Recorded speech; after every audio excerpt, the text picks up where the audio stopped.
राज्य के कनखल में ट्रेवल्स कारोबारी को धमकी भरा पत्र भेजकर 1,60,000 की रंगदारी मांगने का आरोपी उसका ड्राइवर ही निकला।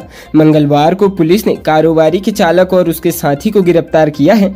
आरोपी चालक पिछले 5 वर्ष से कारोबारी के यहाँ काम कर रहा था।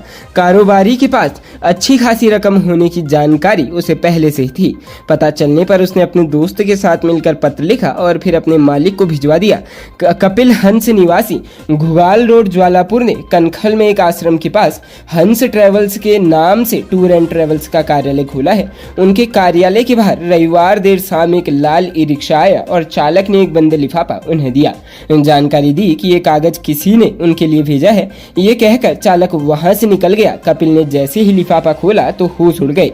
पत्र में धमकी दी गई है कि 1,60,000 रुपए की रकम किसी ड्राइवर ने लालपुर ज्वालापुर में रात 11:50 तक भिजवा देना, नहीं तो गोली मार दी जाएगी। इसके बाद कारोबारी ने तुरंत थाने पहुंचकर थाना प्रभारी नितेश शर्मा को पूरे घटनाक्रम से अवगत कराया।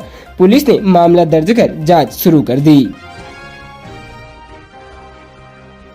प्रदेश के चमोली जनपद में रुक रुक कर हो रही बारिश से चीन सीमा क्षेत्र को जोड़ने वाला जोशीमठ मलारी हाईवे कई जगहों पर बदहाल स्थिति में पहुंच गया है। जुम्मा गांव के समीप तमक नाला में रोज मलबा आने से वाहनों की आवाजाही बाधित हो रही है। मंगलवार को भी करीब 6 घंटे तक हाईवे पर वाहनों की आवाजाही ठप रही, जिससे सेना ITBP के साथ ही स्थानीय वाहनों की आवाजाही ठप रही। सोमवार रात को चीन सीमा क्षेत्र में भारी बारिश हुई, जिससे मलारी हाईवे पर तमक नाले में हाईवे बंद हो गया। मंगलवार सुबह करीब 5 बजे वाहनों की आवाजाही शुरू हुई तो तमक नाले में मलबा आने से वाहनों की आवाजाही रुक गई। सीमा सड़क संगठन की JCB के जरिए हाईवे खोलने का काम शुरू किया। करीब 6 घंटे की मशक्कत के बाद पूर्वाह्न 11 बजे हाईवे को वाहनों की आवाजाही के लिए सुचारू किया गया। हालांकि अभी नाले में टनों मलबा अटका है, जो बारिश होने पर फिर से हाईवे पर आ जाएगा। वहीं BRO के कमांडर कर्नल अंकुर महाजन ने बताया कि हल्की बारिश होने पर भी यहां हाईवे बंद हो रहा है। हाईवे खोलने के लिए मौके पर JCB तैनात है। प्रदेश में स्थित कार्बेट टाइगर रिजर्व की कालागढ़ रेंज में रेस्क्यू की गई बाघिन जन्म देने के बाद 5वें दिन अपने 3 शावकों को खा गई। शिकारियों के फंदे में फंसी यह बाघिन कैमरा ट्रैप में कैद हुई थी, जिसे बाद में ट्रैंकुलाइज कर रेस्क्यू सेंटर में लाया गया था। बाघिन के अपने ही शावकों का निवाला बनाने का यह पहला मामला नहीं है, लेकिन ऐसे मामले दुर्लभ ही होते हैं। मुख्य वन्यजीव प्रतिपालक की ओर से इस मामले में विस्तृत रिपोर्ट मांगी गई है। ढेला रेस्क्यू सेंटर में बाघिन ने 3 शावक को जन्म दिया था। बताया जा रहा है कि कमजोर होने के कारण 2 शावकों की मौत हो गई थी, जिन्हें बाघिन खा गई। 19 जुलाई को विशेषज्ञ पैनल ने भी बाघिन और एक शावक को स्वस्थ पाया था।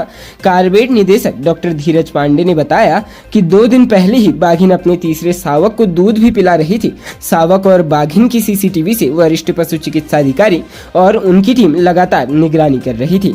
22 जुलाई को शावक CCTV में नजर नहीं आया तो उसे बाड़े में खोजा गया, लेकिन शावक या उसका शव नहीं मिला। इससे प्रतीत होता है कि बाघिन ने पहले 2 शावकों की तरह इस तीसरे शावक को भी निवाला बना लिया।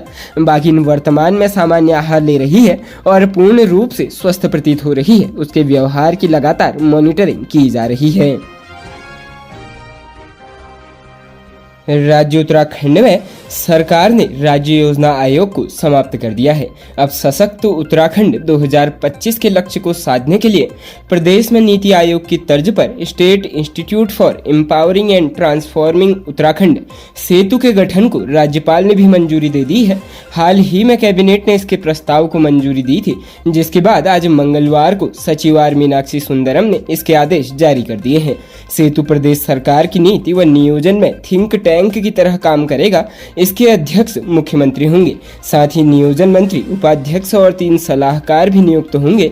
नागरिकों के विकास एवं कल्याण की सामाजिक एवं व्यक्तिगत आकांक्षाओं को पूर्ण करने के लिए एजेंडा तैयार करेगा। जन आवश्यकताओं के अनुसार उनकी पूर्ति के लिए सक्रिय रहेगा।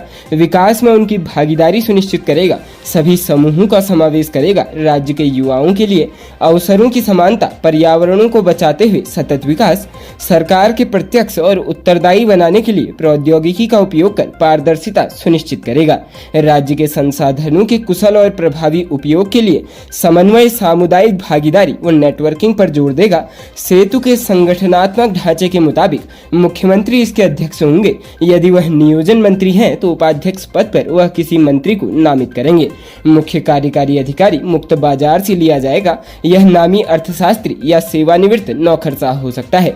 सभी मंत्री इसके सदस्य होंगे। सेतु के तहत 3 केंद्र होंगे और प्रदेश में 2 सलाहकार होंगे।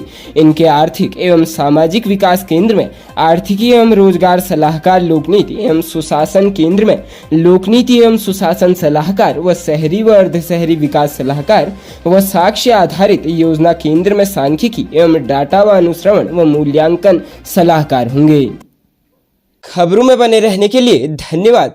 खबरों से प्रकाशित रहने के लिए कुमाऊनी कुटुंब को सब्सक्राइब करना न भूलें तथा खबरों को शेयर कर सहयोग प्रदान अवश्य करें।